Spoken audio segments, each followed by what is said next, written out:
Hi అండి అందరికీ, నేను మీ శాంతి. తంజావూరు టెంపుల్ ఎలా ఉంది చూసేదానికి మాకైతే కళ్ళే ఆడడం లేదు, అంత కళ్ళే ఉంది.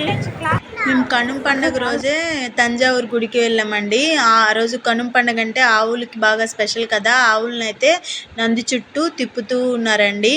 ఇంకా గుడిలో అయితే గుడిలోంచి వాటర్ బయట పడకుండా ఎంత బాగా డిజైన్ చేసి కట్టారో చూడండి. అప్పట్లో కూడా నాకైతే తంజావూరు గుడి భలే నచ్చిందండి. చూస్తుంటేనే అసలు కళ్ళు ఆడడం లేదండి, అంత నాకైతే భలే నచ్చేసింది గుడి మొత్తం.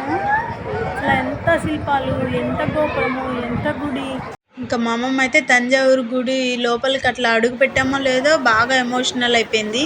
ఆ రోజు కనుమ పండగ స్పెషల్ కాబట్టి నందిని అయితే కూరగాయలతో బాగా అలంకరణ చేశారండి. ఫుల్ వీడియో లింక్ కింద ఇచ్చానండి, ఒకసారి వెళ్ళి చూడండి. ఏం చేయాలను? సబ్స్క్రైబ్ చేయండి, లైక్ చేయండి, కమెంట్ చేయడం మర్చిపోకండి. Bye bye.